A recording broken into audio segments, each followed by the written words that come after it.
Hey, what's going on, everyone? It's Sandman here. I'm here with my brother, Chris Curtis. As always, he's part of the show. It's From the Inside Out with Ronnie Harrell, Chris Curtis, and the Sandman.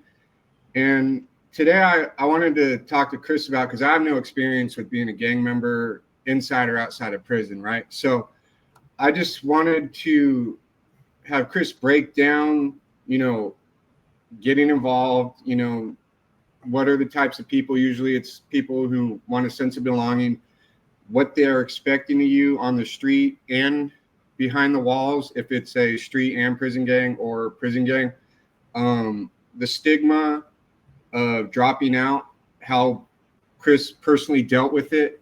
And then, as always, we're going to give you a positive message on how there is a better way and it is possible. And we're all living proof. So, hey, Chris, brother, you want to take it from here? Yeah. First of all, thank you for having me. I just want to say, Ronnie, man, he's killing it out here with this. Both of you guys. I mean, I'm so busy, studying for my electrical license. I don't have time to do nothing. But man, you two have really brought this show up to code, if I should say too. Thanks, it's very impressive, man. I give a shout out to both of you guys for what you guys have done. It's incredible. Appreciate that, man. Yeah. So what I'd like to say is that there's all different types of gangs. You have gangs that are low level, and you have gangs that are pretty serious, and they're very organized, and they're very dangerous. And I've dealt with all of them. I was in prison for 26 years, and very early on, I was able to recognize the real gangs from the gangs that were essentially just a name, and I'll name off a few of them just to give you guys a glimpse of, what I have found out in my days. And the biggest ones to me were like, of course, the Aryan Brotherhood, NLR, Peni, and there's a few more out there, the Northerners, of course, and the Serranos. But there's a bunch more, I'm sure, that I don't know about. But from the area I'm from, that's what I'm familiar with. And I could just give you, a little glimpse of what I've seen very early on, and, what I definitely know at the end of it all. And I'll tell you that, these gangs, man, you think it's all glamorous, and you join them, you get involved in them, and, if it's a serious gang, if it's an organized gang, you're definitely going to have to check into somebody, and you're definitely going to have to do things for the gang to stay in good recognition with the gang. I'm not saying you got all different types of gang members as well. You got in every gang, you got a guy that knows how to make money. You got a guy that really is worthless. And then you got the guys that are just, psychopaths. They have no, humanity in them. They're willing to do whatever they have to do to move forward, and it can be pretty dangerous. In the end, though, this is what is most important that people realize that have not, that the younger kids, what I want them to know. In the end, gangs end in prison. If you're really about it, if you're really serious about it, you're going to end up shooting someone. You're going to end up killing someone. You're going to end up hurting something really badly, or you're going to get in trouble for something that's going to get you a lot of time. And then once you get to prison, it doesn't stop there. You are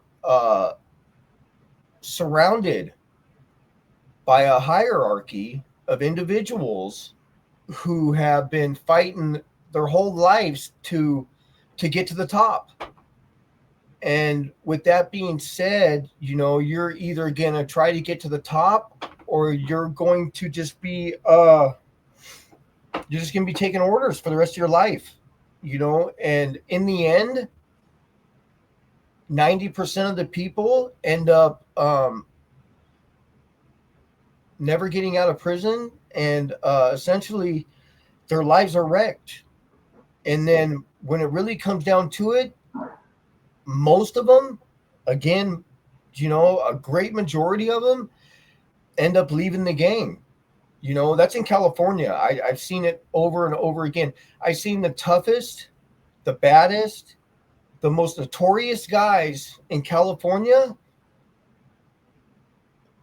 drop out.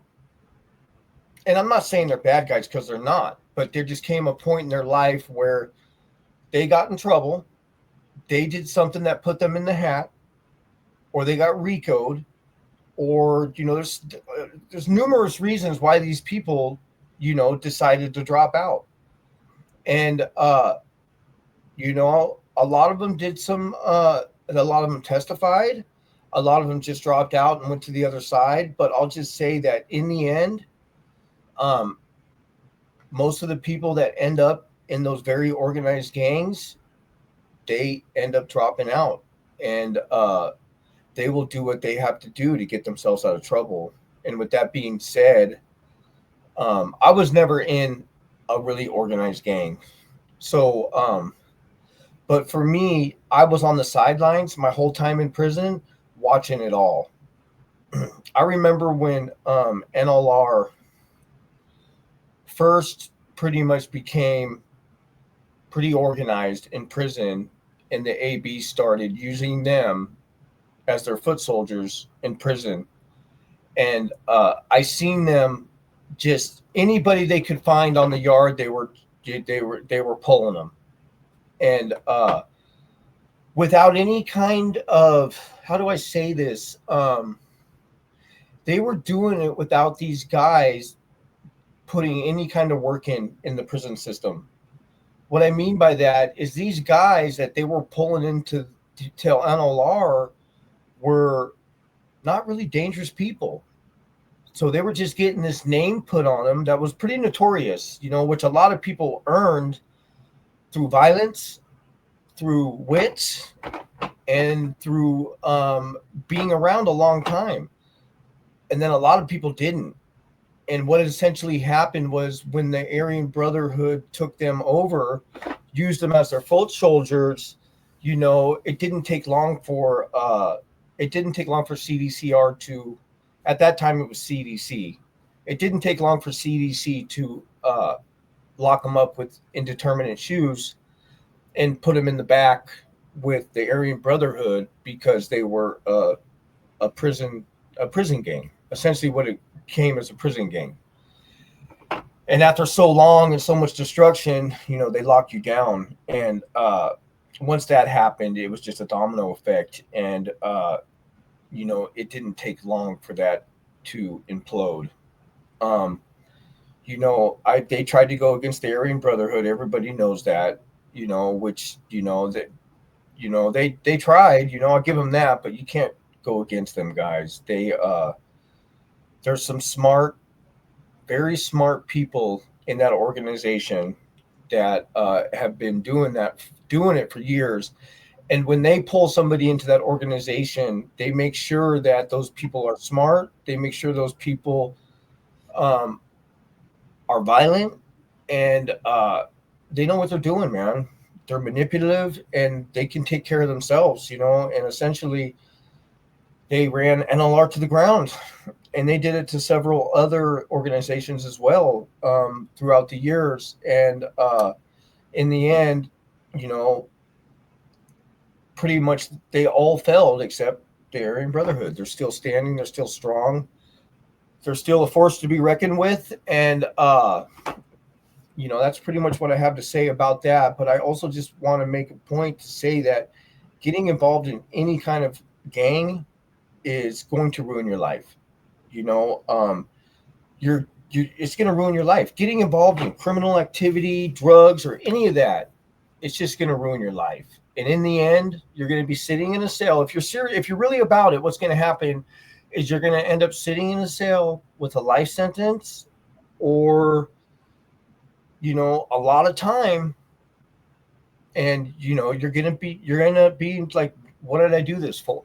And it happens to everybody. I know some people that have been holding it down for years and they're still on the main line. But I guarantee you they're not happy. Me, myself, I'm an electrician now. I did drop out, It is what it is. But now I'm a free man. I'm an electrician. I have a great life. And I wouldn't change it for the world. Um, you know, and I feel great, today.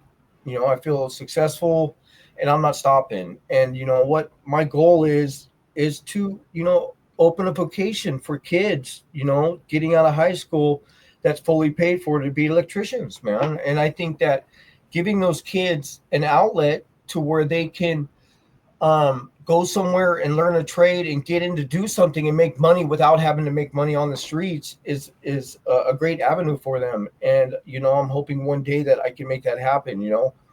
With Ronnie and his Encyclopedia of Self-Help. That's a great book, man. That's a great book for prisoners. That's a great book for people to to get a hold of themselves, to understand themselves with domestic violence, victims impact. There's several courses in there that can help you understand what's going on in your life. And again, what you and Ronnie have done with this in the last couple of months, it's like me, with electrical. How did I get this far in electrical so fast? I don't know. But it's just that type of mentality that people like us, Ronnie excelled in in his organization. Ronnie excelled. He was very high up there in that organization. That same mentality is what he brought out to the streets. I hate to say it, but that same mentality is like, I'm going to do this. This is me. This is what's going on.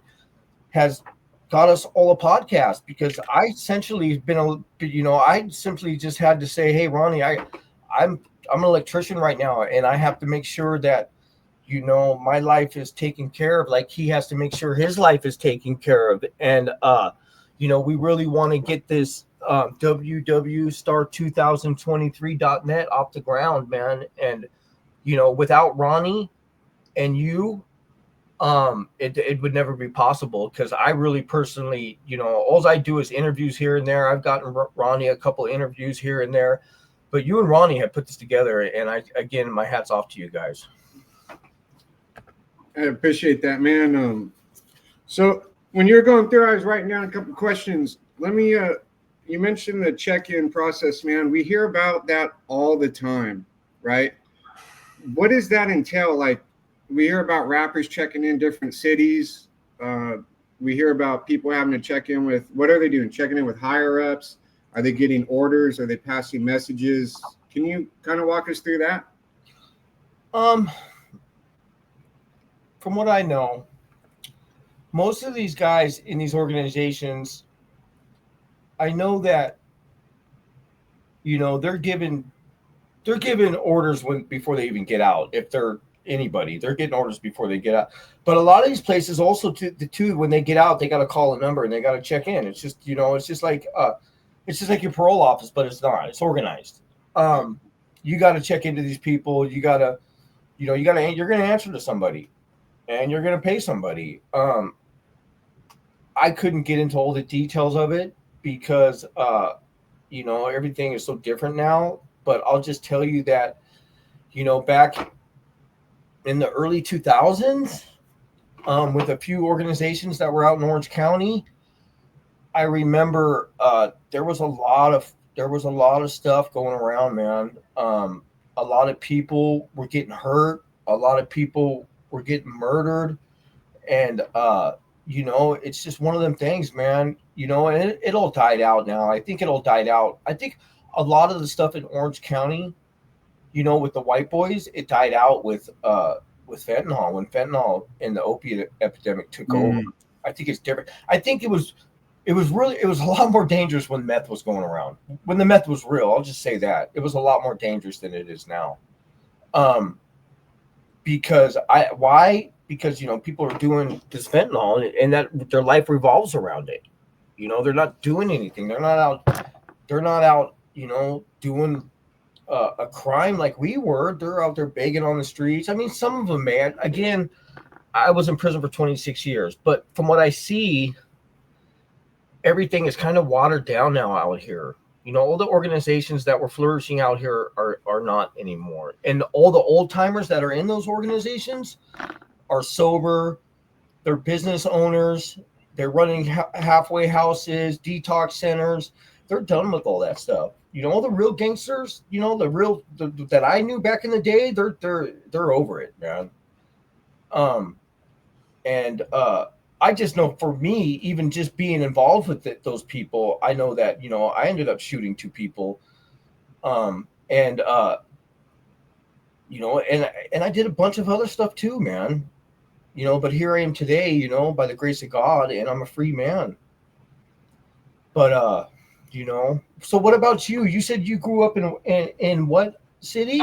I grew up in San Jose, and then I got involved because I had chronic kidney stones. I still have them to this day, and I got into the whole heroin thing. Eventually, I went from the pills to the streets, right? And it's funny you brought up the fentanyl changing everything, because I don't know when it hit in California, because I was in Florida in 2019 when all of the heroin, everything that was heroin dried up, turned to that. And I even saw a big difference there in people, man. That shit, you never know if your next hit's going to be your last with that. You don't know. You don't know how strong it is. People don't test it. So I can kind of see where that takes away all. And then you said when the meth was real, I've only tried meth one time, and it wasn't for me. I was prescribed Adderall. I didn't like that shit either. So I kind of knew. I asked my friend Robbie when I was younger what meth was like. And he's like, it's like Adderall, just stronger, lasts longer, and it's better feeling, more clean, I guess. And the only way when he said when it's clean, it's like when you do black and then you do like dilaudid, right? Or something like that, where the black high is just so heavy and sedating and you itch and all that shit. But like, say you get like the East Coast powder, which is the stuff I wasn't a big fan of black, but I really like that East Coast powder. It was very similar to dilaudid. So I understand when they say it was clean and all that stuff. So, and then I can also see with people on meth running around, right? They're not, sleeping. They're not taking naps. They're not nodding out. Some people not out, you can't get a hold of them for 2 hours, and that's not good for business. That's not good for organization or anything of that nature. But yeah, I grew up in San Jose, man. I got into that scene. I started selling. I would go over to Santa Cruz, bring it back. Like, I would never anything big, nothing, just a few ounces at the most here and there. But I thought I was going to prison, eventually, until I left California, right? And then I ended up coming back, did the same thing when I came back. You can't move away from your problems. You can't run from them. You can't hide from them. You got to deal with them head on. And ironically, today, August 22nd, it's my 4-year clean date. That's fucking great. Yeah, thank you, man. Hey, so I got a question for you. I'm just curious. So tell me about your family life. What was that like growing up for you? What was it like growing up in San Jose? Okay, so my personal family life, we have a broken family. My grandfather, he was addicted to crank and meth and coke and all that stuff, right? And very abusive, he's a deadbeat. I'm just being honest. He didn't support his family. My grandma, he put her in the hospital. He, put some grandkids in the hospital, some kids in the hospital.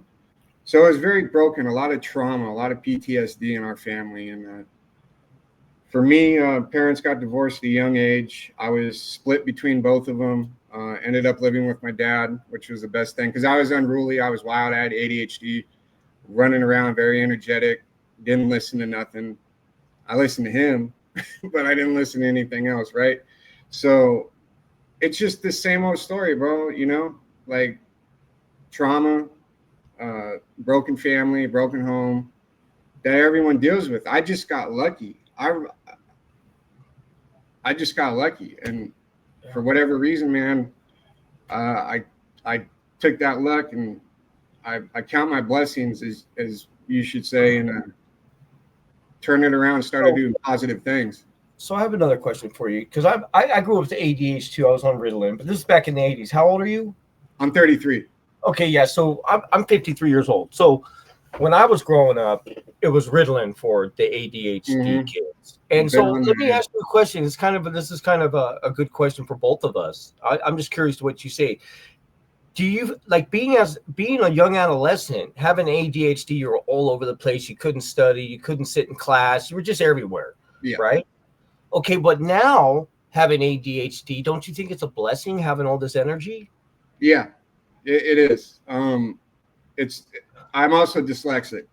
I mix up my A's and E's. Yeah. So I didn't get horrible grades. I just didn't apply myself, right? Typical ADD thing. You're not thinking, you're bouncing around. But it is a blessing because you do have energy. And then as you get tools, when you work with a therapist or a cognitive behavioral therapy, that it's helped me. And Yeah, it gives you tools to, I still get intrusive thoughts. I still have to reel myself in. Do you have it? I do. I have ADHD bad, but you know, my situation was similar to yours. So my dad started me on cocaine when I was 13. And what eventually happened during my childhood was didn't do any schoolwork. I was ADHD already.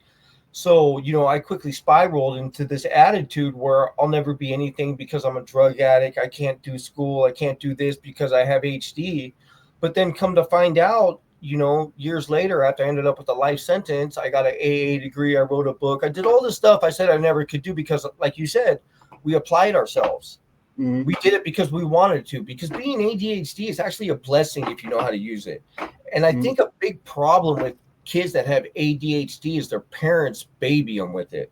Like my mom used to say, "Oh, he has ADHD, be easy on him," which I think that's the opposite of what they should do, man. Your parents should be, so what? You have ADHD. Everybody has problems.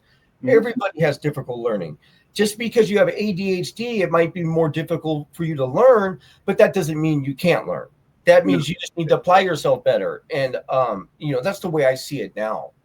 So Yeah. I have another question for you. So after after you turned 18, what happened with you then? With what? After you turned 18 years old, what happened to you then? Uh, Hold on, man. You're breaking up here, sir. After I turned 18, what? After you turned 18, what happened? What'd you do with your life? After you turned 18, you're already, Oh, okay. Real quick before I answer that, I want to address the being soft on people with ADHD. Okay, yeah, so once again, split between my parents. My dad, he was born in 1950. My mom is 1960. Two different schools of thought, right? yeah, So my dad was old school. You just buckle down, get through it. If you need any help, I'm here to support you. Do and all that. My mom was like the medication route, right? The newer age thinking. Some people need medicine, some people don't. Unfortunately, I did. I didn't like the way it made me feel. I didn't like taking it. I didn't like who I was when I was on it. I was a zombie, and because it affects people with ADHD differently. And my dad, he would see me take the pill in the morning. I wouldn't eat. I'd be skin and bones, right? yeah. And he'd just look at me and goes, "You need look, dude." He would sit me down like, "Do you really need this shit? Can you lower the dose? I'm looking at you. I can see your ribs. You eat one sandwich, a half a sandwich a day." Um, and he, like I said, he's from that old school thought of thinking. He was very supportive, but what worked better for me than the meds were, it sucks, dude, being a fucking kid, but someone had to be on me. And it worked. Hey, what are you doing? Coming and checking on me every 20 minutes, making sure I'm doing my homework. Yeah. And once I got older, it got better. But when I turned 18, I graduated high school. I started working for an HVAC company. We did clean room certification at Boston Scientific, Medtronic, and all that. I eventually, after a year, worked my way up to start running the whole office because I was good at. I'm like a jack of all trades, master of none, right? I can learn quick, and I can pull things together. I got good organizational skills. So my life was going good. And I remember the day, man, August 27th, 2010 was when that first real big stone hit. And then I went to the hospital and they gave me morphine.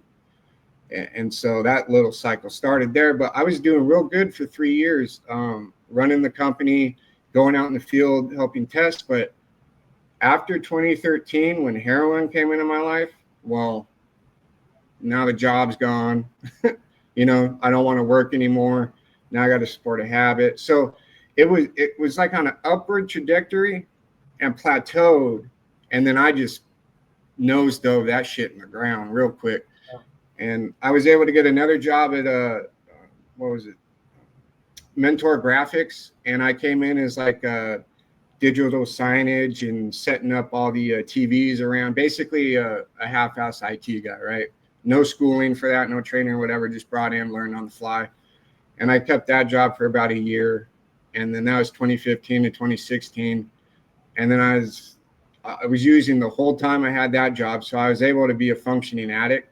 You know, I worked 2 years at the HVAC and then a year there, but you can only hold that shit up for so long, you know? So yeah, a lot of bad decisions on my part, but it wasn't horrible, you know. I always had a place to stay. I never fucking stole from my dad. I did one time, and I ended up paying him back threefold because I felt so fucking bad about it. And that was it. That was the only time I ever did that.